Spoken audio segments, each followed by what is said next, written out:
Hi, I'm RC Jim. Well, if you're a subscriber to our channel, you've probably already seen the video on the building, well, not the building, the conversion of this plane to electric. And of course, it was a real old plane. It was actually given to me as being in a non-saleable condition.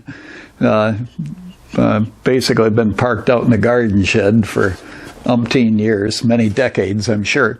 But anyway, yeah, we restored it, we got it going, and so you saw the video on that. But there's more to the story. I had this plane out, and by that time I'd had five or six successful flights with it. And I had noted that it had really nasty stall characteristics, maybe something like the real one, I don't know.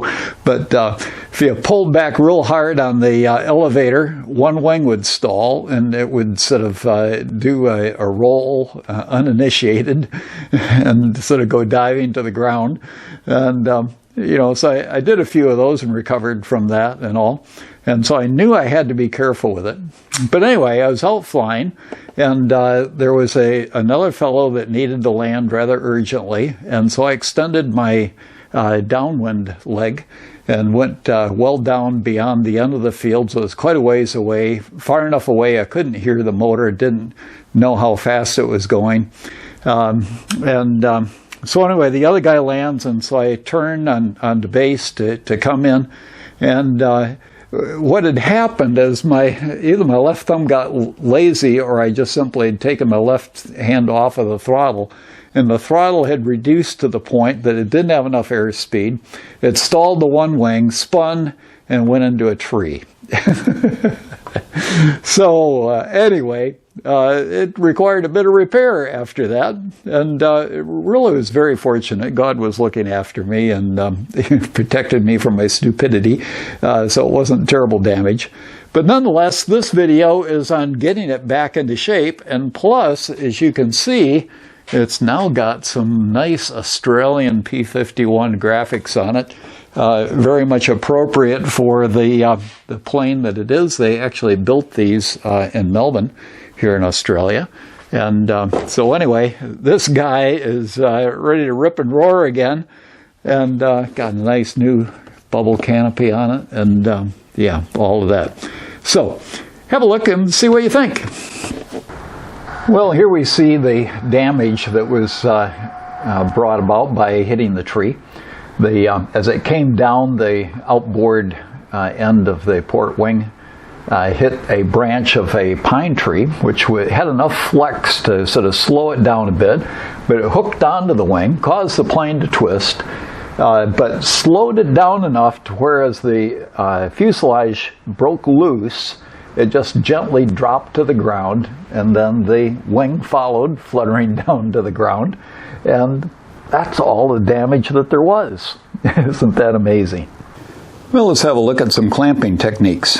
In this plane, in an accident, the wing had broken loose, and basically these two blocks had gone off of the wing. And on the way out, they'd sort of expanded the fuselage a bit, and so it broke out some bits out there, and broke loose this a tiny bit down here, and broke out this actually this bar broke out of the end plates, and on that one up there, the end plate broke out.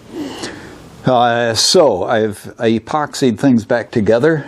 To get this thing back in there, I had to notch it out to be able to get that in. And I do note that these things aren't exactly parallel.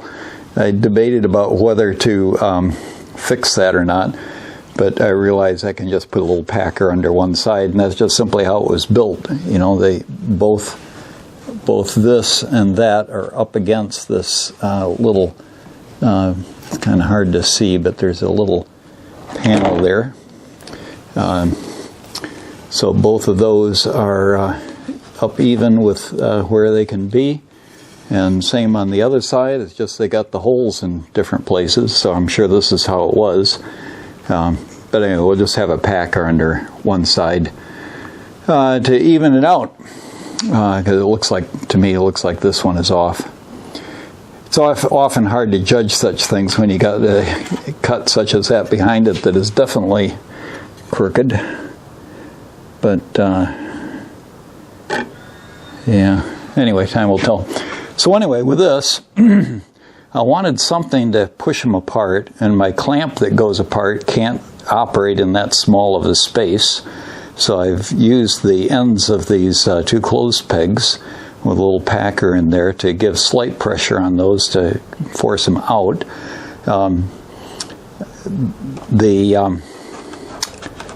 This panel in the back here needed to be held against that cross member, the bit down in the bottom.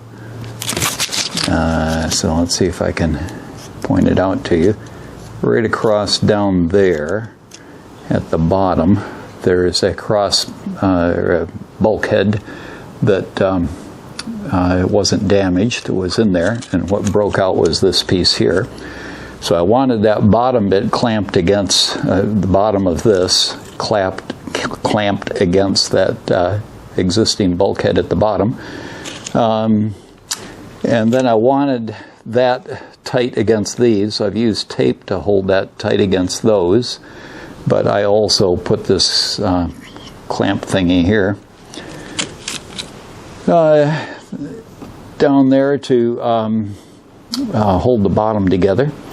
And then with this being pushed out, I wanted to make sure I didn't push the whole sides out, so I've used this clamp here to hold that together, and then this one here to hold that together.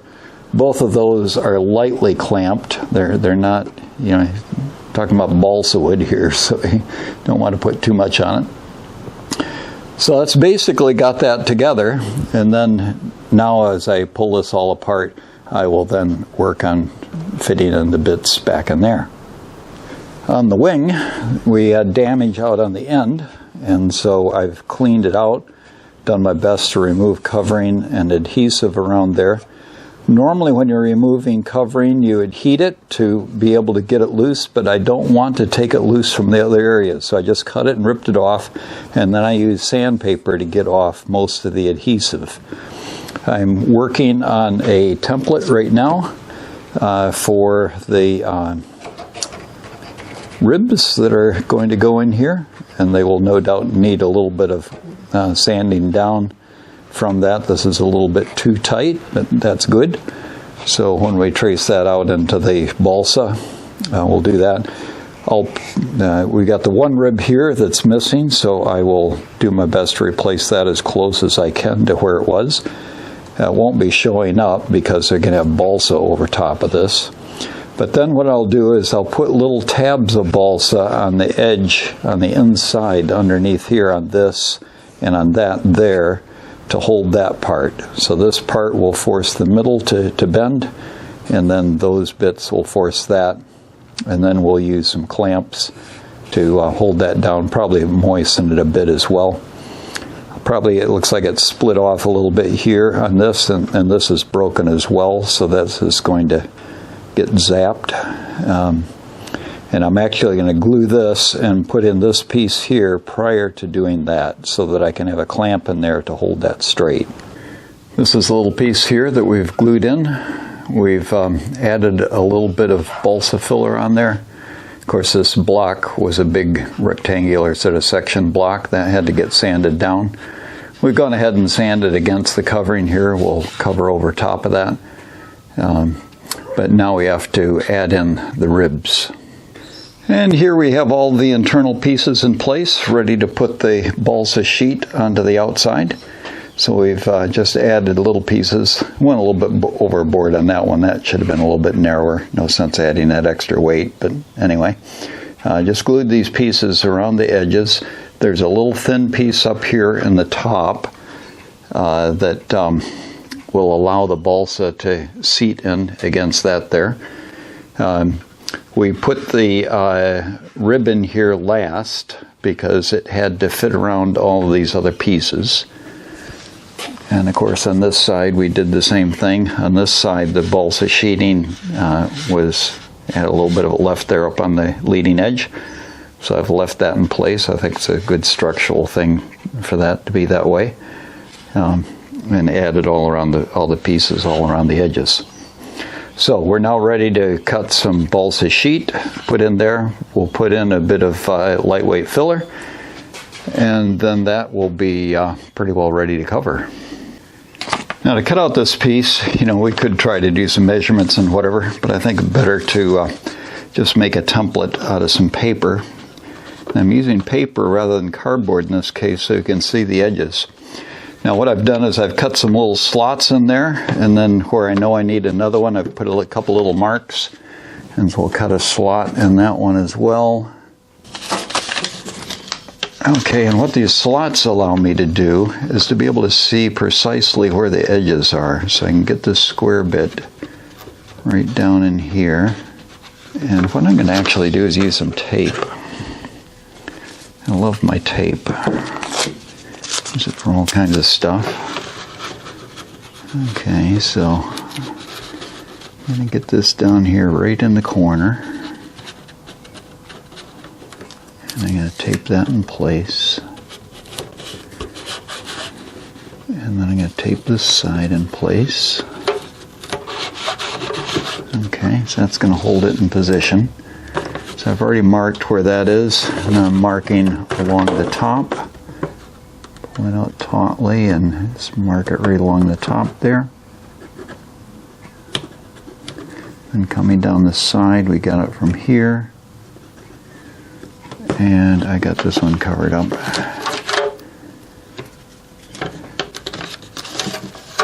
Okay. So we got that little mark right there where I cut it. Okay. Okay, so I can use a straight edge to mark those, and that will be a template for that piece. We'll do the same thing on the other side. Having cut out our little paper template, we then put it in place to see how it works. And it looks like just a little bit too big along the top. It's a little bit proud sticking out there. So we will, well, of course we haven't allowed for this little bit here. It's got a little bit of a bit sticking out there.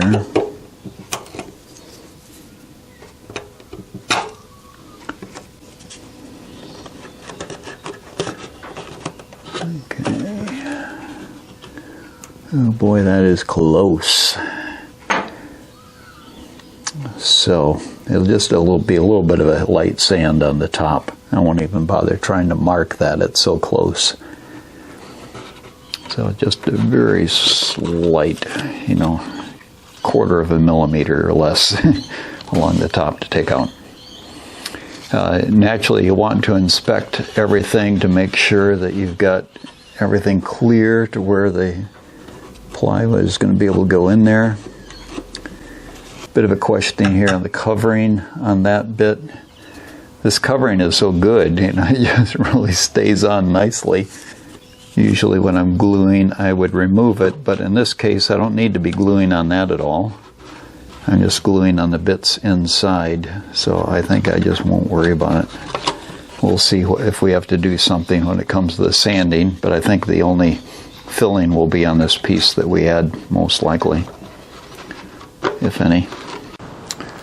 Well, another stormy day here in Bright Waters. The waters are coming from the sky and getting blown around a fair bit. So we're in the garage here and doing some work on this warbird, the silver P-51 that we restored and converted it to electric from a glow-fueled engine. We are going to kind of try to replicate a warbird that was from Australia, built at Fisherman's Bend in Melbourne.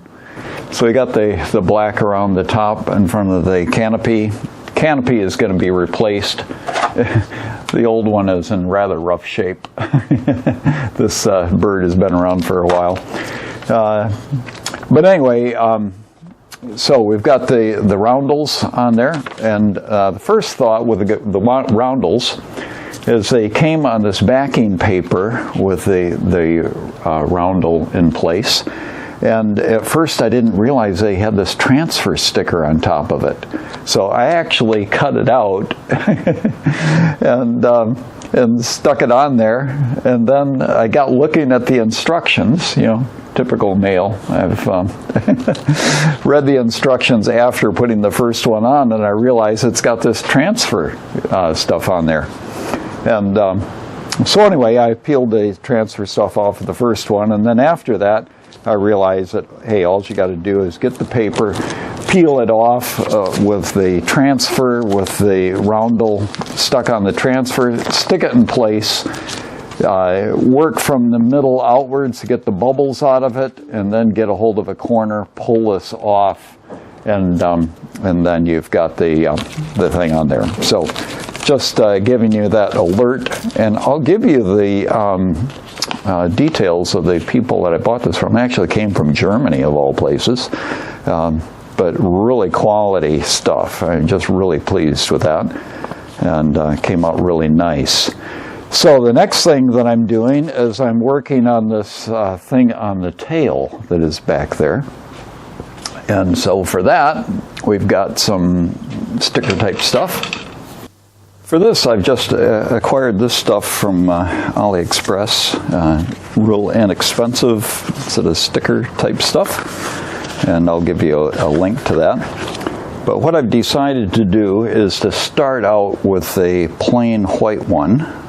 I measured on the plane, and I figured, you know, roughly 100 by 60, so 20 millimeters.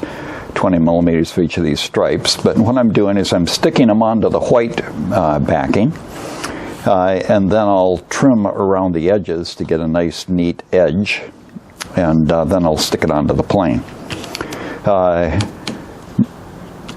So in doing this, I'm using my board here, and I get it out nice and flat, get my plastic ruler on here, scale, whatever you want to call it, line it up here in the corner, and this is to be 20 wide, so I get on that 20 line going across here, and it wants to be 100 this way. So now one of the key things is I was poking around with the hobby knife onto the edge, trying to get this paper separated from the sticker. And then I stuck it on the back, and I just peeled off half of the paper, and then I had the inspiration to say, hey, let's just get onto the color side of the sticker and see if we can get that to separate. And it worked real good on the other one. Now that I'm filming it, it's having a difficulty. Okay, just having that sticky stuff on there helps get that loose. So that's a lot less wrestling around with a lot less damage than what would have happened from poking at the end of it with a knife. Okay, so now I'm going to put it on the edge. Doesn't actually have to be perfect in that I can trim around it. We will do our best to get it even. So that's that. Okay, so we're going to get it even on the line there. Then I get this even with a line there, and just by sight that's going to be plenty good enough. And then what I need to do is I need to keep this blade angled towards the scale here to keep that thing going straight. For some reason it's wanting to go away from it. So there we go, nice clean edge. Okay. So that's one all set to go. As I mentioned, that white on the end, that's just the paper on the back, and that'll help me peel it off. So now I'll just do the same thing and do another one, and we'll stick them on the tail. For a start, when we are getting these stickers on, we want to make sure we get it nice and clean. So we're using some wax and grease remover. Typical auto paint store would have that type of thing. And get both sides nice and clean. Okay, red goes forward. They stay basically near the bottom. And we're going to put it on something like that. That'll be interesting to see how we get this off. We're going to try our tape technique again, and again we will work from... Okay, I got a little bit of blue showing there. I'm going to trim that a little bit more because that edge is not going to stick very well where that blue has been out.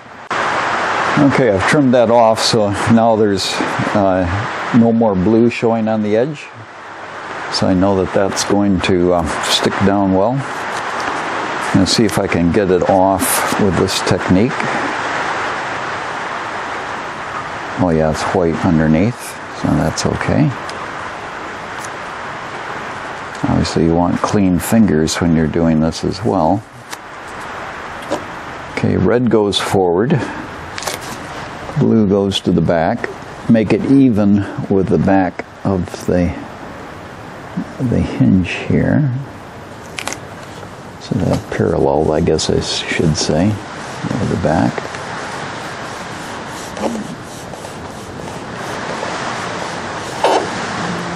Okay.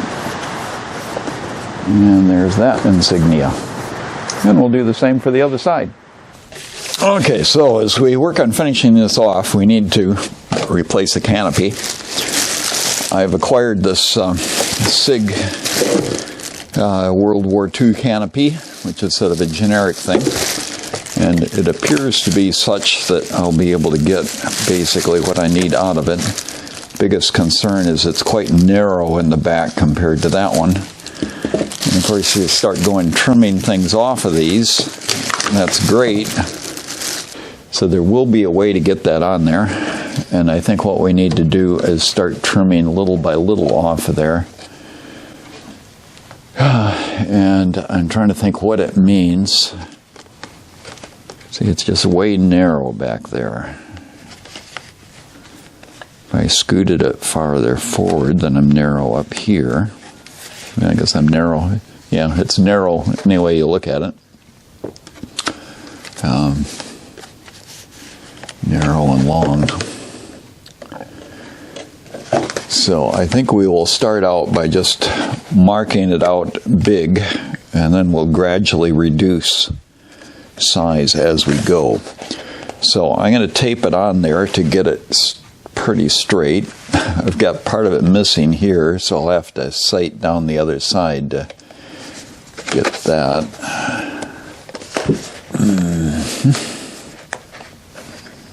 I want to get it right down the middle. So I'm now going to cut. I'm going to start out by cutting it big all around.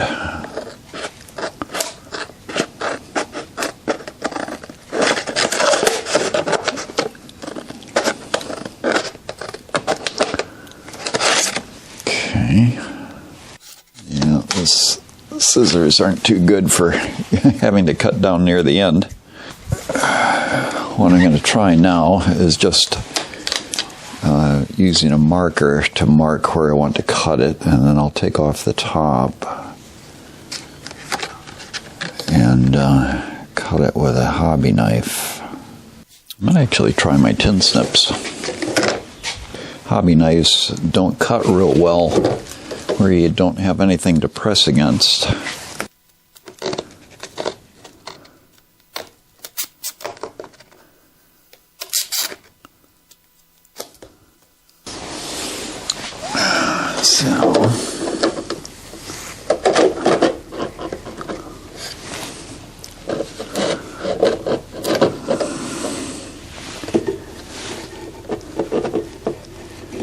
Yeah, I think that's basically going to work. We're just going to press it down. So I just want to clean up the edges is all. And really, I might just simply put a strip around the edges and call that good, huh? We'll have the aluminium bits coming around here. And just some sort of edging strip to cover up the ragged sort of cut along there. I think that's going to work. A black painted bit doesn't quite match. And of course you got this thing to patch up here. But I guess we won't worry about the black. That's going to get covered up along there. But bit of an issue back here because it's supposed to have aluminium up around the edge up to about here. And if we got aluminium around the edge, then that black there isn't too good. Okay, what I've done here is I've got our canopy in place, getting it up to cover that, sighting down to get it in the middle in the back. And then I've put these bits of tape around here to indicate where the edge is going to be. And then what I'm going to do is put in a bit of more of the silver covering in there, try to make it obvious, less obvious. Obviously I'll have to move the tape to the other side, but get it to where it's silver there. And here it's not as big of a deal, and that this is all black coming out here anyway.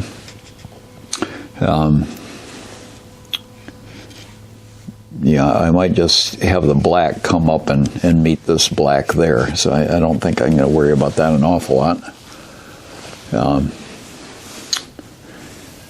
But back here, I'll need some black in here, and I'll need silver back there to make that look a little bit better. Well, I found some stick-on trim material that I had back in my box. And I've cut little strips off of it to put on for the aluminum framing for the front bulletproof glass and all of that. The P-51 has a thicker bit of aluminum along here. It's probably even a bit thicker than that, but I kept it reasonably thin so I could follow the edge. And then I've folded that over and stuck it on the back side. So that's for our trim material. With that, I don't have to worry about the silver in here so much. It pretty well covers that up. I guess I could still put a little bit of black in there. Maybe I will. I'll put a little bit of black in there. But we definitely need to put some silver back here. So here in the back, I need to fill that in with silver to fix that right there. Now let's see. This is on my list of things to do some fixing on. I've put the bit in the back to hold that in, and I need to do something on the front to pull those in a little bit as well.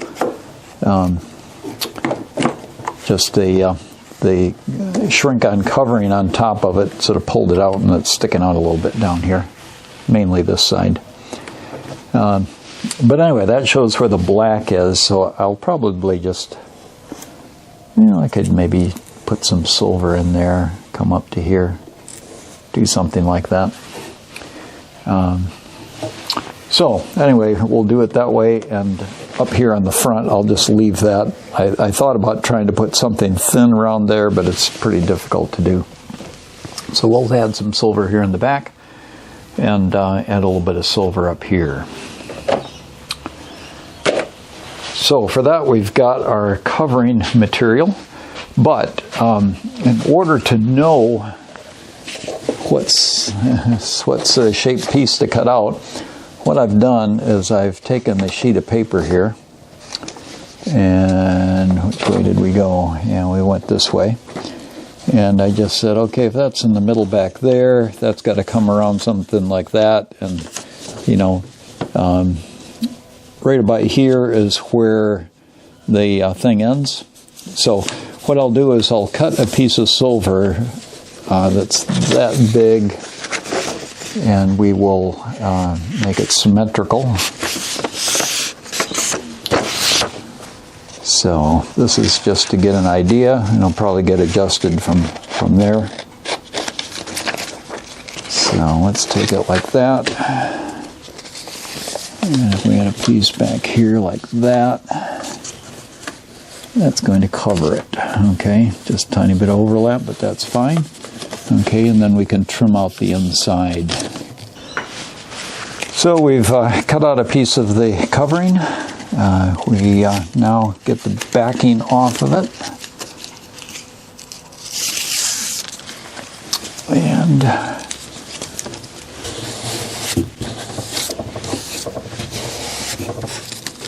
Okay, and that's going to go on there. Something like that.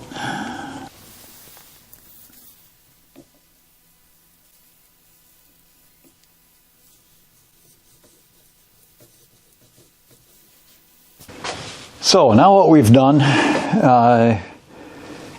let's see, where were we? We just put the covering on down here. I then decided to just take a hobby knife and cut around the outside of this to expose the black there. It wasn't sticking real well on that anyhow, and that was the easy way to get it very precise around there. Decided to leave the silver in here like it is with that sort of deal. So I've now pushed it down to where it's in place. I've used the tape as I've done that so I can hold it there. And I'm going to use M2 button head screws to attach it. I find that neater than trying to use glue. Glue I tend to make a mess with. You know, other people may do great with it. But I'm going to use the button head screws. So I've got my hobby drill with all set up. And by the way, for your Dremels, you can buy these little chucks to hold little tiny drills. So that's what I'm going to use. Put some holes in there. And I'll use these little M2s. And yeah, that'll be fine, just looking at the size. We'll start out with a few of them and go on from there.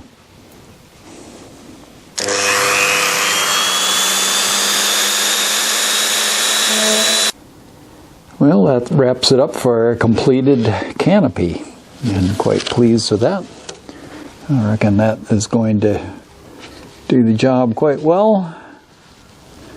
And our beautiful pilot will be able to see very nicely where she's going.